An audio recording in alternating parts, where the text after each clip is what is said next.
Bonjour les gens, à la caméra Pablo Toledo. Nous sommes devant l'ancien atelier textile Cosera sur Amiens, à l'occasion de la venue du Premier ministre Jean Castex et de la ministre de la Transition écologique Barbara Pompili.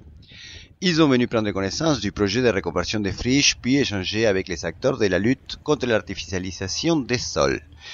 Sujet très important, l'artificialisation des sols. Et justement, sur Amiens, il existe un autre projet, un projet mené par la métropole qui consiste à bétonner 62 hectares de terres agricoles.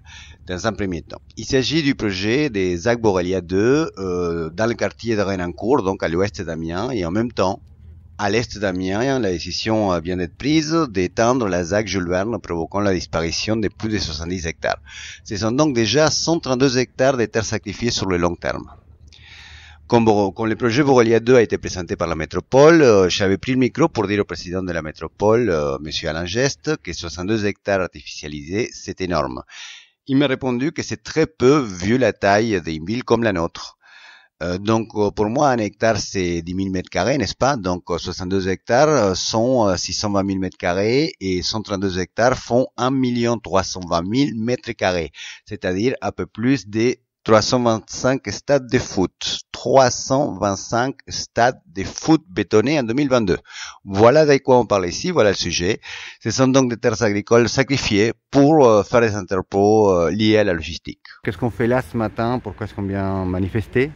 Alors nous on est là ce matin, quelques-uns du collectif Stop Aurore Borealia, parce que justement on voulait saisir l'occasion de la présence du Premier ministre et de la ministre Pompili pour justement les alerter sur ce qui se passe sur Amiens Métropole, c'est-à-dire une artificialisation accrue des sols, notamment sur le secteur ouest, le secteur Renancourt-Pont-de-Metz, où il va y avoir en fait de déployer énormément de logistique.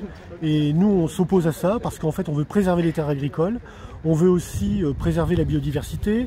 Les habitants, on les a contactés, les habitants de Renancourt, par un porte-à-porte, et ils sont quand même plutôt sensibles à ça, et ils s'interrogent et ils s'inquiètent. Donc nous on est là aussi pour porter cette parole-là, et on pense qu'il faut arrêter ces projets dépassés, ces projets d'un autre temps. Voilà, oui, parce qu'en fait, on a une bétonisation qui concerne donc, dans un premier temps, 62 hectares, ce qui est l'équivalent d'à peu près 84 terrains de foot, c'est ça? À peu près, oui. Donc c'est pas rien quand même. Non, c'est énorme, c'est énorme. Et la loi climat résilience, là, normalement, on devrait justement bétoniser de moins en moins. Et là, sur Amiens, est-ce que quelque part la métropole se met pas un petit peu hors la loi par rapport à ça?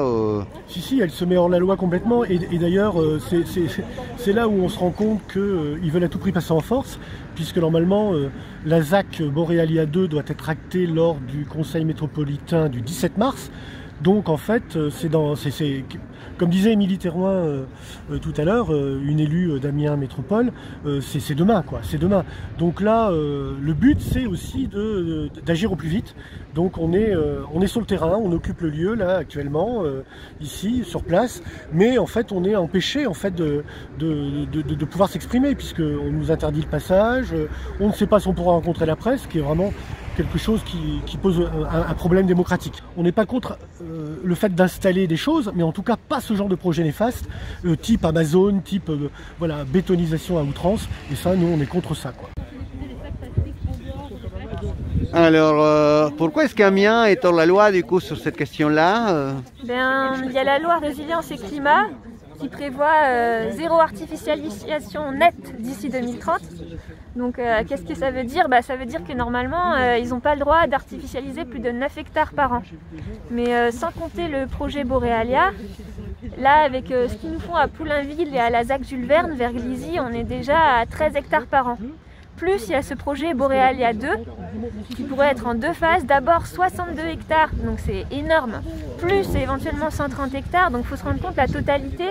Ça fait une bonne partie des ortillonnages et ça fait 3 fois le parc Saint-Pierre, donc c'est énorme. Donc ils artificialisent à un rythme qui est supérieur à celui que le gouvernement, qui est pourtant pas hyper engagé sur ce sujet, a fixé pour 2030. Donc d'ici 2026, ils doivent se conformer à la loi. Donc si ils font le projet Borealia 2, ça veut dire qu'ils ne pourront plus artificialiser nulle part et ils seront déjà au-dessus des seuils, quoi. Voilà, et là à Borealia, l'étude d'impact a montré qu'il y avait plein de manquements. C'est un terrain en pente, il y a des risques d'inondation. C'est un terrain en pente, donc il y a des problèmes au niveau des bruits. Ils annoncent plus 5500 véhicules par jour. Ils n'ont pas réfléchi à d'autres modes de transport que des camions. Plus 5500 véhicules par jour, quoi. Donc c'est énorme. On a la pollution sonore, on a la pollution de l'air. L'OMS, l'Organisme mondial de la santé, dit qu'au niveau des seuils de pollution sur Amiens, on est déjà supérieur au taux recommandé. Donc ça veut dire plus de risques d'asthme, plus de risques pour les poumons. Enfin, tout ça, c'est pas pris en compte, quoi. Au niveau du bruit, au niveau de la pollution visuelle, au niveau de la pollution sonore, il n'y a rien qui a été fait. Au niveau du risque de coulée de boue et d'inondation, il n'y a rien qui a été prévu. Donc voilà, si on se retrouve encore avec une zone de logistique, est-ce qu'on en a vraiment besoin? Sachant que la logistique, un emploi créé en logistique, c'est 2,2 emplois perdus dans le commerce de proximité. On nous dit c'est pour l'emploi, mais quel type d'emploi? Si on crée un emploi en proximité de l'autoroute, mais qu'on perd un emploi en centre-ville, je vois pas l'utilité, quoi. Tout à fait. À l'heure du réchauffement climatique, commencer à faire ce type de projet sans réfléchir aux impacts, c'est plus possible.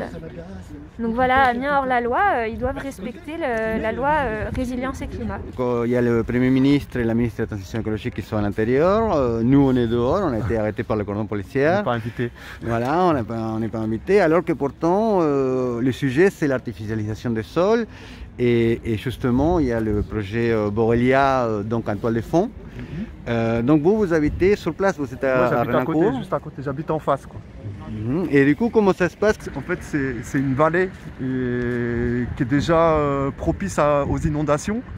Parce que la terre, justement, là-bas, elle est très argileuse et donc elle n'imprègne pas beaucoup. Et puis aussi, ce qu'il faut savoir, c'est que c'est dans ce coin-là aussi où il y a la réserve d'eau, une grosse réserve d'eau pour les Amiénois. J'ai des enfants et eux, ils sont vraiment concernés par la question climatique. Et voilà, moi j'essaye aussi de me battre aussi un peu pour eux.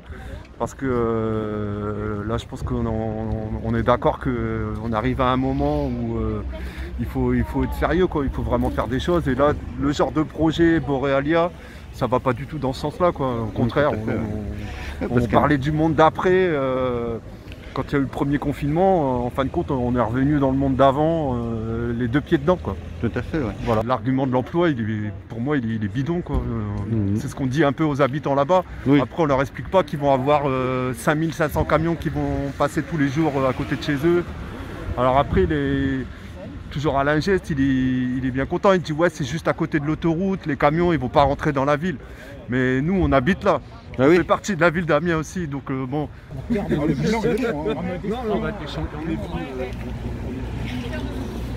Bon, alors, Ezra. On n'a pas pu rentrer.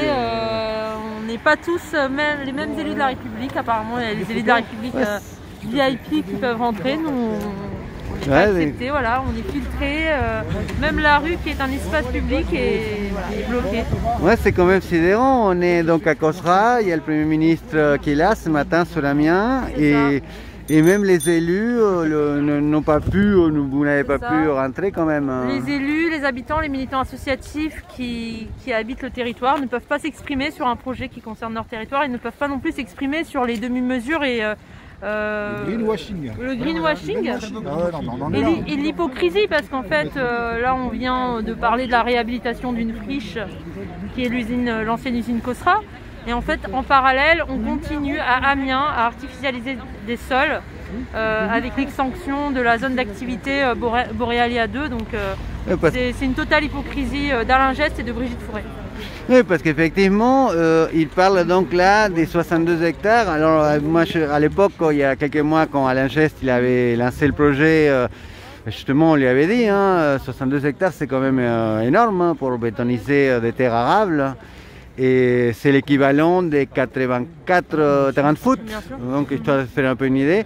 Et bon, là, malheureusement, au final, on ne peut pas parler de ça. On fait un petit peu de greenwashing avec 5 hectares, alors qu'en face, il y en a même 130. 130 avec la zone Jules Verne aussi, et puis avec tout ce qui se passe autour d'Amiens. Tous les sites qui sont en train d'être artificialisés pour des projets pseudo-économiques, parce que quand on installe des zones de logistique, on annonce beaucoup d'emplois, mais au bout du compte, ce sont des robots et et des ordinateurs qui vont gérer ça à terme. Hein. Toutes les choses sont prêtes. Donc voilà, on offre nos terrains comme ça à des promoteurs. On artificialise et donc on réduit la biodiversité, on augmente les gaz à effet de serre et au final on n'aura même pas les emplois. Donc voilà, on s'est vendu pour pas grand chose. Puis en plus la loi justement sur l'artificialisation des sols, elle dit normalement on devrait aller vers zéro artificialisation des sols en 2050.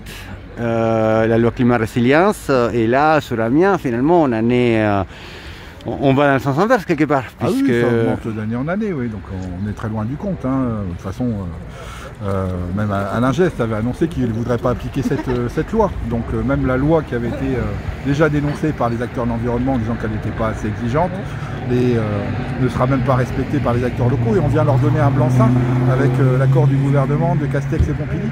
C'est quoi là? C'est le pire exemple qu'on peut présenter aujourd'hui en France et on le présente pour valoriser des élus qui, au contraire, depuis des années, ne font que détruire l'environnement. On a un plan greenwashing, quoi. Ouais, c'est ça. Un petit mot là, sur l'agriculture, justement. Là, on assiste effectivement à une explosion de projets logistiques dans notre département, avec 30 hectares du côté de Croix-Ros, 70 hectares sur la zone d'activité de Méholt. J'oublie pas les 60 hectares sur la zone d'activité de Jules Verne, les projets de Borealia et d'autres. On dépasse les 200 hectares de terres agricoles fertiles qui vont être artificialisées dans les années qui viennent. Dans une région qui est une région agricole, dans un moment où il faut relocaliser les productions agricoles pour retrouver effectivement une autonomie alimentaire, on est à complet contre-courant de ce qu'il faut faire. Donc ce projet ne doit pas masquer, le projet de COSRA ne doit pas masquer effectivement la réalité, c'est qu'on est en train de perdre chaque année des dizaines, des centaines de terrains de football, de terres qui étaient cultivées pour faire place effectivement à des activités de logistique qui sont faiblement créatrices d'emplois et de richesses. Oui, parce qu'en plus c'est ça qui est l'argument principal, c'est les emplois, mais on sait qu'un emploi dans la logistique finalement détruit 2 emplois dans les commerces de proximité. Mettre à mal les activités traditionnelles, c'est des emplois faiblement qualifiés qui se délocalisent très rapidement. Et l'autre atout de notre territoire, c'est d'avoir effectivement un foncier pas cher, ce qui attire les promoteurs et les porteurs de projets. Donc on est en train de consommer nos terres agricoles, nos terres fertiles, pour effectivement des activités qui ne sont pas celles de demain. Tout à fait. Bon, bah merci.